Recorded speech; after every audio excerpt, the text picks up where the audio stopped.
This is a tutorial for Dragon Blogger writing staff on how to write effective articles for DragonBlogger.com and cover all the features of the WordPress plugins that are installed to make writing articles easier so there's less editing and you can get your articles published with minimum back and forth. So the first thing you want to do is when you create a new post, obviously click on Add New Post to create a new post, is create a title for your article. The title for an article, if it's a non-product review, should be a catchy title, something related to the product, service, or topic you're covering. If it's a review, it should be the exact brand and product name with the word review after it. You can also include the word video review if you're including a video review, or you can include feature or any other type of buzzwords. If it's just basically showcasing something on how to do something on a product, then you can list that without the word review. Review is captured for when you're going to summarize and do an official review. So after you do the title and you start writing your article, make sure you use some key things in your article for search engine optimization or SEO.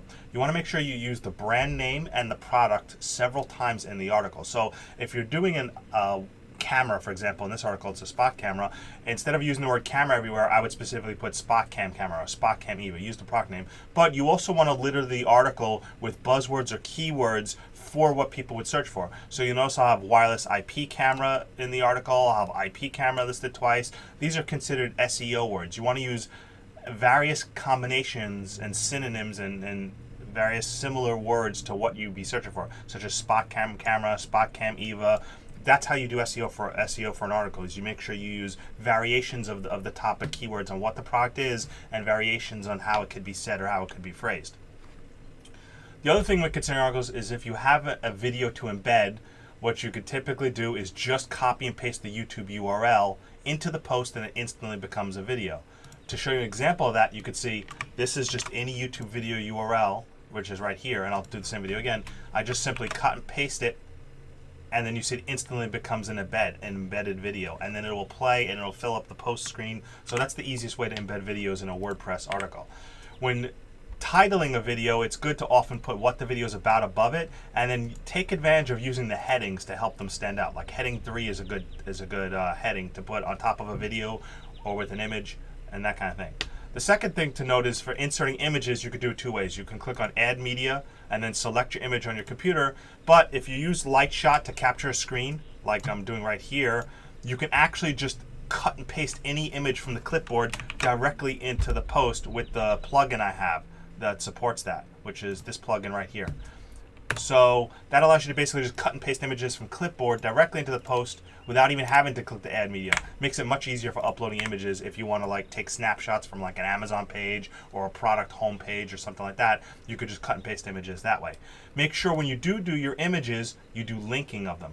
So when you click on an image, you want to look at the hyperlink and remember to link to the product URL. That way, if you have an affiliate URL for the product, you link all images. If somebody clicks on the image, they could potentially go to the product link. Believe it or not, some people click on the images and they want to see if it leads to the product page. So I always link all images to the product affiliate link or the product brand page to get more information just by default. Some other notes to the article is after you finish your full review of the article, you insert all your images. Always fill out a relatively decent amount of detail. Consider what the reader would be looking for in your article. What do they want to know about this product? Why are they visiting your review or your page? What do you hope they take away? Are you going to answer their questions? What questions will they have? Think about yourself. Put yourself in the mind of the reader and what they want from your article and try to guess what they're looking for from your article and write for that. You're writing to try to solve or answer readers' questions and everything we do here. If you have a product that's 4 or 5 stars, take advantage of seeing if it deserves an editor's badge. That's going to be an editor's choice badge or one of the other badges. You click on Add Media, you search for the word badge, and you could see and choose any one of our badges. We've got our editor's choice badge, 5-star recommended, best value. That's for products that are really good value and cost. And then 5-star editor's choice, 4-star editor's choice, 5-star recommended, and then we have 4-star recommended, and then we also have a 4.5 star for that half-star rating there. Anything that's 3-star or lower, there's no badge for. Only 4 to 5-star products get badges. But you can use them in some cases. Feel free to use them. Some of our brands that we work with will put the badges on their site, and we like to see that. The next thing in the article is look for your tags bar. This is going to be in the right. Put at least 3 to 5 tags. These are indexing in WordPress and also for SEO, which basically if they search for the tags, it basically categorizes various sections of the database where this article could show up. So make sure you leverage tags. Typically you're going to do product name, brand name, and some various combinations of that as your tags. Make sure you select at least one category, but no more than 3 categories for every article. I see some people sometimes selecting 10 categories. That's too many. You don't want it to show up in every single category in the site. Just select at least 1 up to 3 categories maximum for an article. If you need to add a new category, ask before you add a new category to see if a new category fits. The next thing you want to do is you can do the WordPress SEO is decide what keyword you're focusing on here. So in this case, Spot Cam Eva would be the keyword I'm focusing on here, and it basically will show you where and what is ideal for that keyword. If I just did the word Spot Cam as my keyword, you'll see it'll adjust and it'll show the keyword being used, and it'll give you the most screens you have, the better. Again, this is optional to help give you some ideas on SEO optimization. Is not required. The really important part though is the author H review settings and the excerpt. The excerpt is basically a summary that's for Google search engine pages. So whatever you write in the excerpt will show up in the search engine pages. If you don't have an excerpt, it'll just use the first 50 words or so from the post, or first 25 words of the post. So an important excerpt that summarizes what the post is about is good. The author H review settings are mandatory if you're doing a product review. You need to fill out all of these tabs.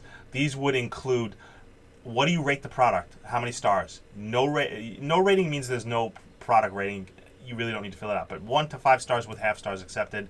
You need the name of the product, including the brand. A review summary, which is kind of like a 2 to 4 sentence summary of the product. Basically, collapse the entire review into a 2 to 4 sentence summary. You know, what you liked about it, why it got the rating, any issues or features you found, that kind of thing. Then you could click on the details tab and the type of product, like this is a wireless IP camera, or if it's a mouse pad, or it's a keyboard. The author name is actually going to be the brand name. Originally, this author review setting plugin was designed for WordPress plugins, not for products, so and ebooks and stuff. So author name really should be brand name. So you would put the brand name of the product here. The version is irrelevant. You don't ever need to fill out version.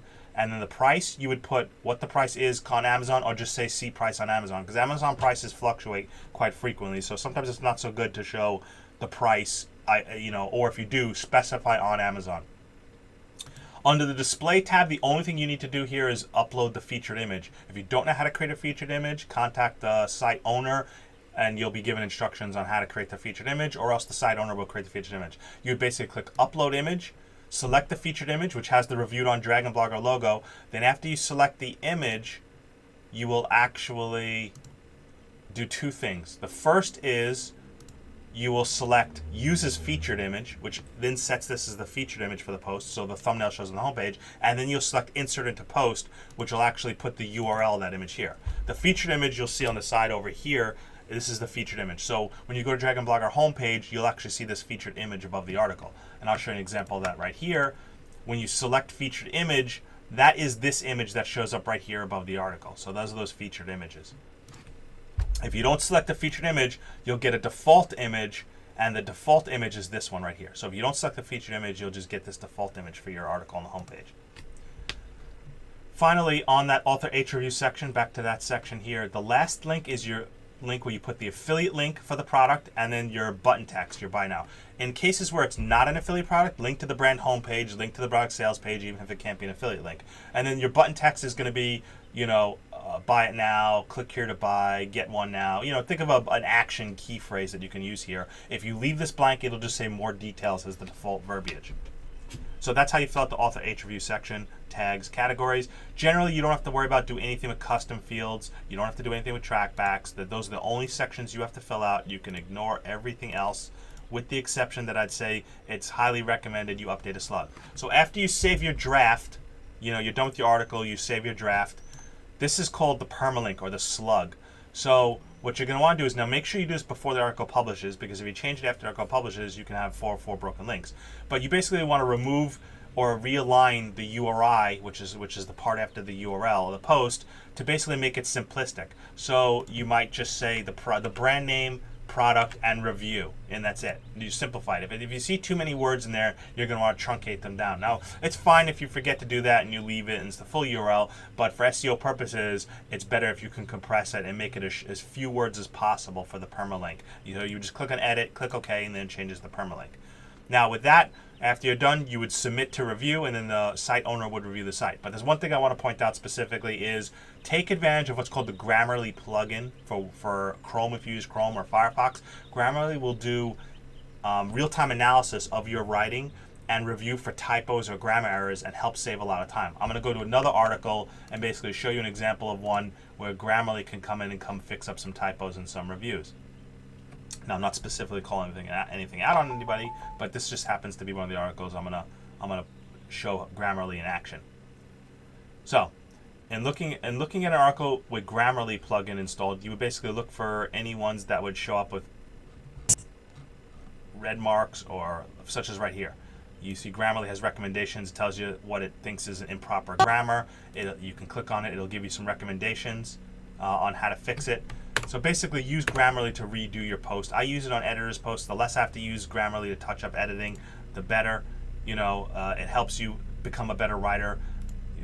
Find typos, like for instance, planed instead of planned, and you could simply click to correct it right there. Make sure you use Grammarly. It saves a lot of time. It finds and corrects your own errors in your posts. So I definitely recommend using Grammarly plugin. It's free and to do edits, so use it, help improve your articles before you submit them to review and save time.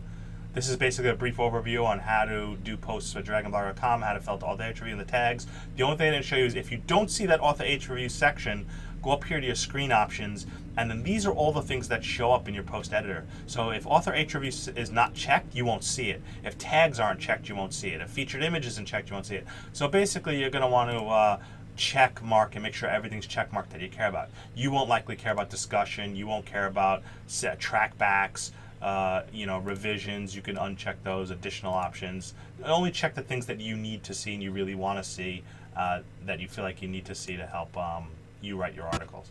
So that's basically an overview of writing posts and publishing on DragonBlogger.com. Thank you for watching. Ask any questions to contact me at DragonBlogger.com or me on Facebook.